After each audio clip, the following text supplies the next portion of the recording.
அல்லது உதவிகள் செய்யப்படும் பொழுது சனி பகவானுக்கு ரொம்ப பிடிக்குமா. அப்படிப்பட்ட சனி பகவான் நமக்கு நல்ல ஒரு ஆரோக்கியத்தையும் அந்த தடைகளெல்லாம் நீக்கி நமக்கு நல்ல ஆசி வழங்குவார் அப்படின்னு ஜோதிட சாஸ்திரங்கள் சொல்லப்படுது. சனி கொடுப்பார் எவர் தடுப்பார் அப்படின்னு ஒரு பழமொழி உண்டு. அதனால எப்பொழுதுமே சனி பகவானை அவர் மரியாதை நிமித்தமாக தான் நம்ம அழைக்கணும். சனின்னு சொல்லப்படாது. சனி பகவான், சனீஸ்வரா அப்படின்னு மரியாதை நிமித்தத்தோடு தான் அவரை பண்ணணும். வீட்டில் எடுத்த உடனே வார்த்தையே அதுதான் வரும். வந்து டக்குன்னு வந்து உட்காந்துக்குவார், போகவே மாட்டார். உங்களை ரொம்ப பிடிச்சி போயிடும். நான் ஏற்கனவே சொன்ன மாதிரி அவருக்கு நம்மளை பிடிச்சி போச்சுன்னா அவரே வந்து உட்கார்ந்துருவார், அப்புறம் இருப்பார். லக்ஷ்மி வந்தாலும் பரவாயில்ல, சனி பகவான் சனியும் கொடுப்பார். எப்போ கொடுப்பாரு? அவருக்கு பிடிச்ச மாதிரி நம்ம நடந்துட்டோம்னா சனி பகவான் கொடுப்பார். அப்படிப்பட்ட சனி பகவானை மனசால பிரார்த்தனை பண்ணிக்கிறது. பித்ரு தோஷங்கள்லாம் நிவர்த்தி ஆயிரணும், எங்களுக்கு தீர்க்க ஆயுள் அபிவிருத்தியானது ஏற்படணும், நோய்கள்லாம் இருக்கப்படாது அப்படின்னு மனசால பிரார்த்தனை பண்ணிக்கிறது. கஹத்வஜாத வித்மவே கத்காஸ்தாய தன்னோ மந்த பிரஜோதயாது ஸ்வாஹா. அதற்கு அடுத்தபடியாக நவகிரகங்களே ரொம்ப வலிமை பொருந்தியவங்க யாரு அப்படின்னா ராகு பகவானும் கேது பகவானும் தான். அப்படிப்பட்ட ராகு பகவானுக்கு பிரித்தமான தானியம் முழு உளுந்து யோக போகத்துக்கு காரணமா இருக்கக்கூடியவர், சிற்றின்பத்துக்கு காரணமா இருக்கக்கூடிய ஒரு ஆசைக்கு காரணமா இருக்கக்கூடியவர் யார் அப்படின்னா ராகு பகவான் தான். ராகு இல்லாம நம்ம எந்த ஒரு விஷயமும் ஜெயிக்க முடியாது, அந்த காரியம் நடக்காது. அப்ப ஒரு விஷயம் நமக்கு நடக்கணும் அப்படின்னா ராகு பகவானுடைய அனுகிரகமும் வேணும், அதே சமயத்துல அவர் தடையும் ஏற்படுத்தக்கூடாது. அப்ப அவருக்கு பிரித்தமானதாக இருக்கணும். அப்படிப்பட்ட ராகு பகவானுக்கு பிரித்தமான அந்த சுவாமி யாரு, அதிதேவதை யார் அப்படின்னா துர்கா தான். அப்ப அந்த வாராகி யாருடைய ரூபம் அப்படின்னா துர்க்கையிலிருந்து உருவாகக்கூடிய அம்பாள் தான் அந்த வாராகி. ஏன்னா எதிரிகளை என்ன பண்ணக்கூடியவா, தும்சம் பண்ணக்கூடியவா. மகிஷாசுர மத்தினியாக துர்க்கை அப்படின்னா வெல்ல முடியாதவள் அர்த்தம். யாருமே ஜெயிச்சதே கிடையாது. துர்க்கை அப்படின்னாலே வெற்றிக்குரியவள். அப்ப வாராகியை கும்பிட்டா நமக்கு என்ன கிடைக்கும்? கண்டிப்பா வாழ்க்கையில வெற்றி கிடைக்கும். அப்ப நான் கும்பிட்டுட்டே இருக்கேன் சார், 10 வருஷமா கும்பிட்டுட்டே இருக்கேன், எனக்கு கிடைக்கவே இல்லை அப்படின்னா அப்ப என்ன பண்ணணும்? நம்மளுடைய மனம் மொழி மெய்களால் நீல நினைந்து இந்த வழிபாடு செய்யணும்.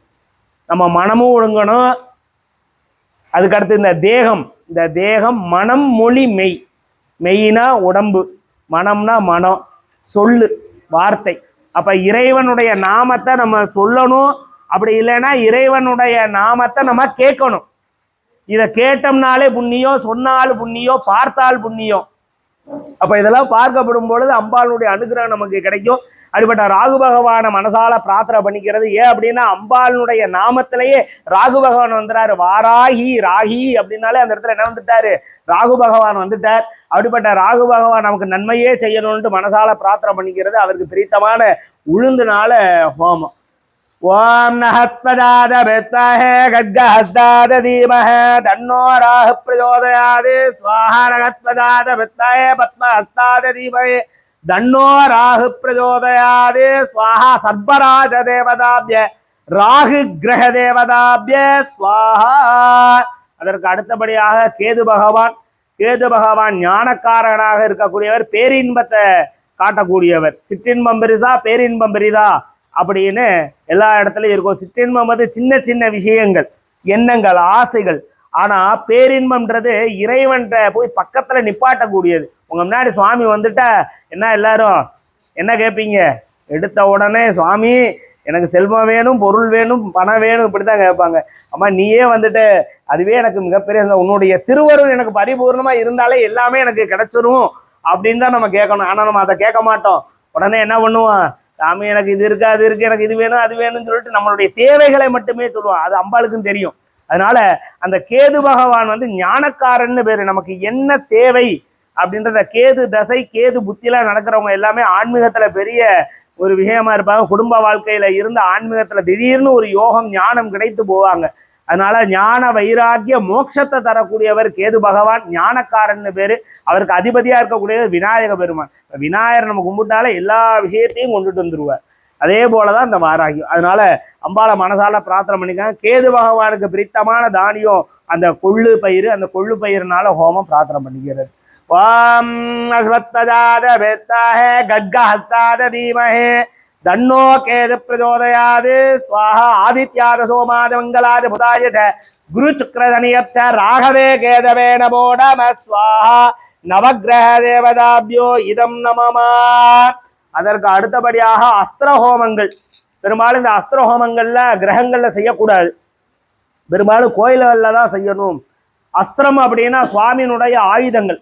ஒவ்வொரு சுவாமியும் ஒவ்வொரு விதமான ஆயுதங்கள்ல இருந்து உருவானதாக சாஸ்திரங்கள், புராணங்கள், இதிகாசங்கள்லாம் சொல்லப்படுது. அம்பாள் கையில் இருக்கக்கூடிய வஜ்ராயுதம் யாருடைய ஆயுதம் அப்படின்னா இந்திரனுடைய ஆயுதம். அது மாதிரி எல்லா விதமான ஆயுதமும் யார்கிட்ட இருந்தது அப்படின்னா சிவபெருமான்கிட்ட தான் இருந்தது அப்படின்னு சாஸ்திரங்கள் சொல்லப்படுது. அவர் தனக்குன்னு எதுவுமே வச்சுக்கல. எளிய தெய்வம் யார் அப்படின்னா சிவபெருமான் தான். எருக்கம்பூ நம்ம தொட்டா கையை சோப் போட்டு கழுவுவோம். ஆனால் எருக்கம்பூ அவருக்கு ரொம்ப பிடிக்கும். கொன்றை மலை ரொம்ப பிடிக்கும். எது எது வேணான்னு நினைக்கிறோமோ அதெல்லாம் அவருக்கு வேணும். பாம்பை கண்டா ஓடுவோம், பாம்பை கழுத்தில் போட்டுப்பார். மண்டை ஓடு, கபால ஓடு அதை பிச்சாடனாராக கையில் வச்சுப்பார். மான் தோல் இடை ஆடையாக உடுத்திருப்பார்.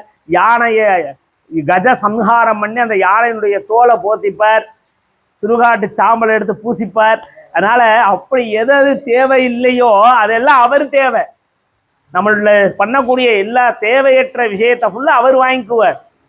அப்படிப்பட்ட எளிமையான தெய்வம். சுத்த விக்கிரகன்னு பேர். அவருக்கு எந்த கோத்திரமும் கிடையாது, எதுவும் கிடையாது. அநாதைன்னு பேர் சுவாமிக்கு. அதனாலதான் அர்ச்சனையே உண்டு. அநாதாதனமா, அரூபாதனமா, அனக்னயேனமா, அதுமாதியனமா, அபஸ்மாதனமா அப்படின்னு சொல்லிட்டு அர்ச்சனையே உண்டு. அநாதைன்னு அர்த்தம். விஷ்ணு பகவானு கூட கோத்திரம் உண்டு. எல்லாருமே சொல்லிடுவாங்க விஷ்ணு கோத்திரம் சொல்லிடுவாங்க, எல்லாருமே சொல்லுவாங்க. ஆனா சிவபெருமானுக்கு எவ்வித கோத்திரமே கிடையாது. அவர் இந்த கோத்திரத்துல பிறந்தவர் அப்படிலாம் தெரியவே தெரியாது. ஆனா நம்ம என்ன சொல்லிக்கிறோம், நம்ம கோத்திரம் தெரியலன்னா சிவகோத்திரம்னு சொல்லிக்கிறோம். அவருக்கே கோத்திரம் இல்லை. அதை எளிமையா சொல்றதுக்காக அவருடைய கோத்திரம் தாங்க நாங்க, அதனாலதான் சிவகோத்திரம் அப்படின்னு சொல்லிக்கிறோம். அப்படிப்பட்ட எல்லா ஆயுதங்களும் அவர்கிட்ட இருந்து தான் வந்தது. எதையுமே அவர் தனக்குன்னே எதையுமே வச்சுக்கல. எல்லாத்தையுமே ஒப்படைச்சிட்டார். மகாவிஷ்ணுக்குரிய கதையை அவர் தான் கொடுத்தார், சக்கரத்தை அவர் தான் கொடுத்தார், லக்ஷ்மிக்குரியதை கொடுத்தார், அவர்கிட்ட இருக்கக்கூடிய ஜபமாலையை சரஸ்வதியிட்ட கொடுத்துட்டார். எல்லா ஆயுதமும் அவர் கடைசியில் திரிசூலத்தை மட்டும் கையில வச்சுட்டு அதையே அம்பாள் வாங்கிக்கிட்டார். அதனால எதுவுமே இல்லை, சிவனே என்று கண்ணை மூடிட்டு உட்கார்ந்துட்டார். அப்ப எதுவுமே தெரியலேன்னு நம்ம இருக்கப்படாது. அவர் எல்லாத்தையும் பார்த்துட்டே இருப்பார். ஏன்னா நடத்த வைக்கிறது எல்லாமே யாருதான், அவர் தான்.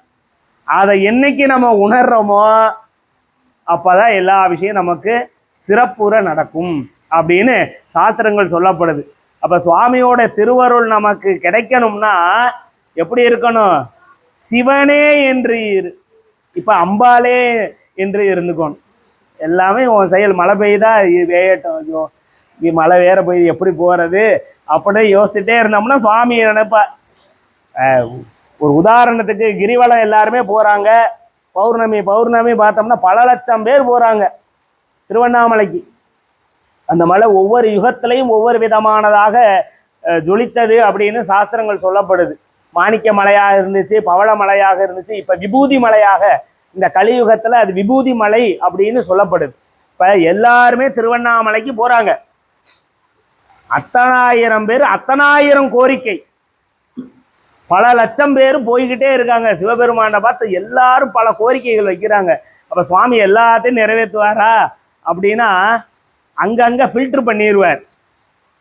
எங்க திருவண்ணாமலை பஸ் ஸ்டாண்ட்ல இறங்கப்படும் பொழுதே கணிச்சிருவார். இவெல்லாம் நம்மளாம் பக்தியோட பார்க்க வரல, இவங்கெல்லாம் வாங்கி சாப்பிட வந்தவங்க அப்படின்னு சொல்லிட்டு வர வைப்பாரு. ஆனா அந்த அருளை அவனுடைய கருமாவுக்கு தகுந்தாற் போல கொடுப்பார். அங்கங்க ஃபில்டர் பண்ணிடுறார். கிரிவலம் நடந்து போறப்ப தாகமா இருக்கு, 2 இளநீ சாப்பிட்டா நல்லா இருக்குமே அப்படின்னு தோணும், சாப்பாட வைப்பார். அப்படியே ஃபில்டர் பண்ணுவார். எதெல்லாம் நிராகரிக்கணுமோ அதெல்லாம் நிராகரித்தார். எவன் ஒருவன் உண்மையான பக்தியோடு மனம் மொழி மெய், இதுதான் முக்கியம். பூஜையினுடைய முக்கியமான தத்துவம் மனம் மொழி மெய்.